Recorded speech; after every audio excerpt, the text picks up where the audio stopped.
À la une de la presse avec Jules Boiteau ce matin. Bonjour Jules. Bonjour Damien. À la une de cette presse ce jeudi, les réactions d'Afrique du Sud. D'abord après cet échange tendu entre le président Ramaphosa et Donald Trump dans le bureau ovale. Oui, une embuscade selon le Daily News et le Sowetan. Pour rappel, Donald Trump a diffusé par surprise dans le bureau ovale la vidéo, preuve irréfutable selon lui, d'un génocide en cours à l'encontre des agriculteurs sud-africains blancs. Sidération dans la délégation sud-africaine. S'en est suivi un dialogue un peu tendu, mais où le président Ramaphosa a gardé son calme et son sang-froid selon la presse du pays. Il a même survécu à une attaque dissimulée. Selon The Herald, le président Ramaphosa a été aveuglé par le président américain Donald Trump, mais dans son édito du jour, The Herald rejette l'affirmation de Donald Trump. Les politiques qui visent à corriger les injustices de l'apartheid ne peuvent être considérées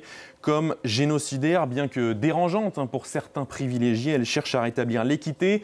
Donald Trump est même invité dans l'édito à se rendre en Afrique du Sud pour comprendre les complexités des enjeux. Pas sûr que le président américain réponde à cet appel. Oui. À la une de la presse ce jeudi également, Jules, une enquête du New York Times, enquête qui met en lumière un important réseau d'espions russes démantelé au Brésil. Oui, le Brésil devenu la fabrique des espions russes selon le quotidien new-yorkais pour infiltrer les pays occidentaux. Le Brésil est utilisé comme un tremplin pour des missions ensuite aux États-Unis, en Europe ou au Moyen-Orient. Pourquoi ?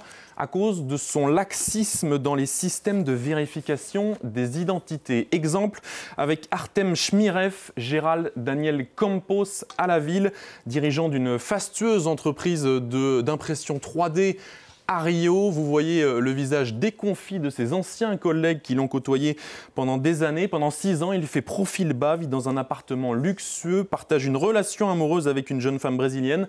La couverture semble parfaite, mais la police découvre des incohérences dans sa légende. Sa prétendue mère, qui est morte, n'a jamais eu d'enfant à son nom.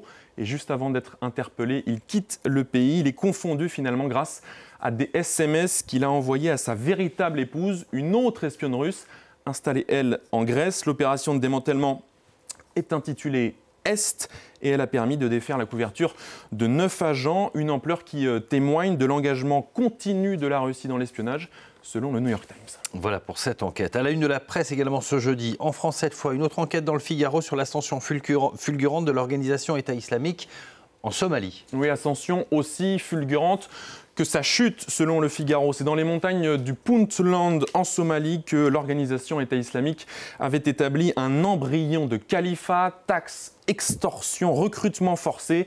L'État islamique en Somalie imposait des règles strictes exploitant l'absence d'autorité forte dans le pays. Entre 2021 et 2024, ces effectifs doublent chaque année jusqu'à atteindre 1 millier de combattants. Un double attentat suicide le 31 décembre 2024 de 12 djihadistes marque le pic des activités de l'organisation. Après quoi, les forces du Puntland, soutenues par des frappes américaines, déciment les troupes de l'organisation. Voici, vous allez le voir, leur chef Abdul Qadir Moumin, un discret financier somalien selon le portrait du journal québécois Le Devoir qui lui avait été dressé en janvier dernier, discret comme la couleur de sa barbe l'indique. Selon le Figaro, l'homme aurait aujourd'hui fui au Mozambique. Aujourd'hui, le centre névralgique de cet embryon est gravement affaibli, mais l'idéologie persiste, alimentée selon le Figaro par des cellules dormantes. Allez, à la une de la presse enfin, Jules, le journal Le Parisien qui lui s'est amusé à faire passer le baccalauréat à l'intelligence artificielle. Oui, plus particulièrement à ChatGPT, la célèbre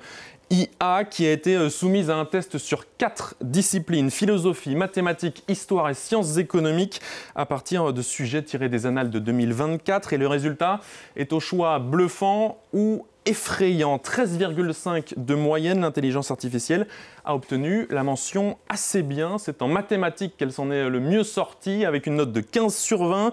Bon élève qui applique les formules, résout les équations, mais ne prend pas le temps de développer selon l'appréciation du professeur. L'intelligence artificielle veut aller vite et ses progrès sont fulgurants selon le Parisien qui avait réalisé le même test en 2023.